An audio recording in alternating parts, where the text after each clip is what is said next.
अस्सलाम वालेकुम। सऊदी अरब में होने वाले वाक़े के बाद जो कुछ मस्जिद नबी के अंदर हुआ सल्लल्लाहु अलैहि वसल्लम,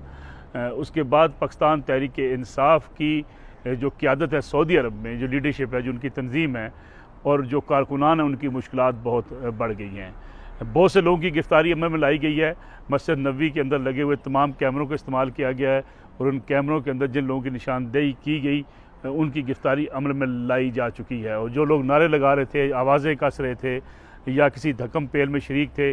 और जिस शख्स ने शाहजैन बुगटी वफाकी वज़ीर को बालों से पकड़ के घसीटने की कोशिश की, उसको भी गिरफ़्तार कर लिया गया है। और इस हवाले से उनके तमाम मोबाइल्स लेने के बाद एक पूरा इन्वेस्टिगेशन का आगाज़ कर दिया गया, जिससे पाकिस्तानी हुकाम को भी बाखबर नहीं रखा जा रहा। सऊदी अरब के अंदर एक ख़ास तरीक़ाकार है, किसी शख्स की गिरफ्तारी होती है, उसकी तफ्तीश मुकम्मल होने तक, उनका सारी तहकीकात में से डाटा मुरतब करने तक आगाह नहीं किया जाता कि उन्हें कहाँ रखा गया है, कहाँ इंटेरोगेशन की जा रही है और उनसे क्या क्या अब तक जो है वो मवाद बरामद हुआ है। राब्ते सारे निकालने की कोशिश की जा रही है कि आया किसी मुनज़्ज़म तरीके से किसी हदायत के ऊपर ये सब कुछ हुआ है, तो उन लोगों की गिरफ्तारी भी अमल में लाई जाएगी। सऊदी अरब के अंदर जो मुकीम हैं, जो तंजीम पाकिस्तान तहरीक इंसाफ की हो सकती है, उन पर भी हाथ डाला जाएगा। लेकिन सर्विलेंस का आगाज़ भी कर दिया गया। पाकिस्तान तहरीक इंसाफ के से वाबस्ता जो लोग हैं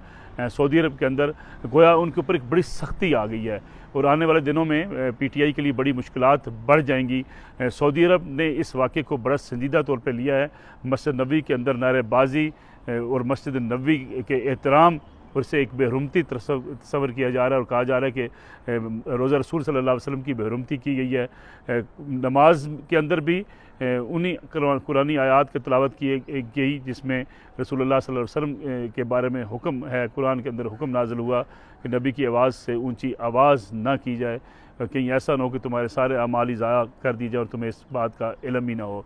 इसके साथ साथ इंटेलिजेंस का नेटवर्क पूरे सऊदी अरब के अंदर जो है वो अब तक डाटा मुरतब कर चुका है और ख़ास तौर पे कुछ कायदीन के हवाले से भी कुछ इतलात ऐसी हैं कि जिनके राब्ते उन लोगों के साथ जो है वो ट्रेस किए जा रहे हैं जो लोग नाराबाजी में या इस धक्कम पेल के अंदर या इस वाक़े के अंदर मुलव्वस थे।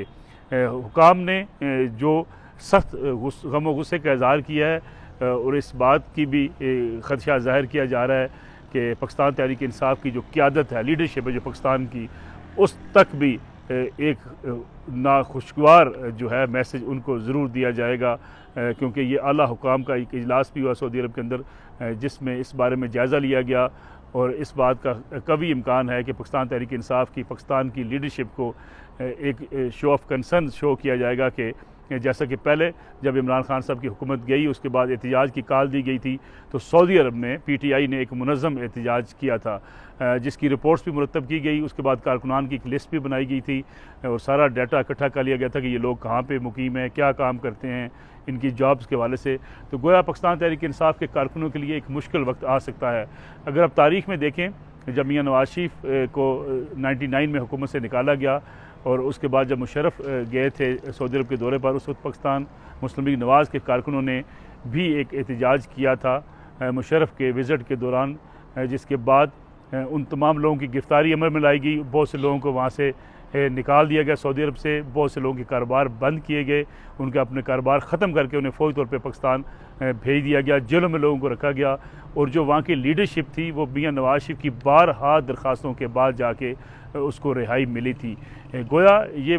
PTI के लिए भी एक मुश्किल वक्त आन पड़ा है और मुस्तकबिल में अब किसी भी सियासी इज्तिमा की पाकिस्तानियों की तरफ से ख़ास तौर पे उसकी इजाज़त का इम्कान अब सऊदी अरब में नज़र नहीं आता। सऊदी हुकाम ने आज भी कुछ लोगों से जो बातचीत की उसमें उन्होंने कहा कि यहाँ पे बांग्लादेश के, श्रीलंका के, इंडिया के तमाम मुसलमान यहाँ पे काम करते हैं, गैर मुस्लिम काम करते हैं, लेकिन कभी ऐसा नहीं हुआ कि उनकी अपनी सियासी जमातों के इख्तलाफात को सऊदी अरब की सड़कों पर जो है वो लेके आया जाए, सऊदी अरब के अंदर एहतजाज किया जाए या फिर ख़ास तौर पे हरमैन शरीफैन के अंदर उस एहतजाज की नौबत आए। तो इस लिहाज से पाकिस्तान तहरीक इंसाफ के लिए एक मुश्किल वक्त है और सबसे ख़तरनाक बात यह है कि जिन लोगों के मोबाइल्स लिए गए हैं उनसे डाटा निकाला गया है और अगर वो सबूत निकलते हैं कि पाकिस्तान से अगर इस मुजाहरे को या इस एहतजाज को बराह रास्त कंट्रोल किया जा रहा था या सऊदी अरब में जो मुकीम है, ख़ास तौर पर शेख रशीद साहब के भांजे का जिक्र भी आ रहा है,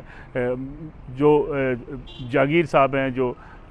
चीकू जिनको कहा जाता है, पाकिस्तान तहरीक इंसाफ के UK से आए हुए रहनुमा अनिल मुसरत, उनके हवाले से जो बातें की जा रही हैं कि वो मुलव्वस हैं, अगर वो उनके मुलव्वस होने का इम्कान हुआ तो बड़ा सख्त एक्शन होगा। लेकिन जितने लोग गिरफ़्तार हुए हैं उन सब के मोबाइल जो हैं, उनके सारा डाटा उसको सब फरांजे के लिए, उनकी अगर कुछ चीज़ें डिलीट हुई हैं तो उसकी भी तहकीकात के लिए मुकम्मल तौर पर इस वक्त सऊदी हुकाम कोशिशें कर रहे हैं। मुश्किल वक्त आ चुका है पाकिस्तान तहरीक इंसाफ के कारकुनों के लिए सऊदी अरब में, और मजमूई तौर पर तमाम सियासी जमातों के कारकुनों के लिए, क्योंकि सऊदी अरब किसी सूरत भी अपनी सरजमीन पर सियासी ऐसी सरगर्मी की इजाज़त देने को तैयार नहीं है जिस किस्म के सूरत हाल पाकिस्तान के अंदर बनती चली जा रही है।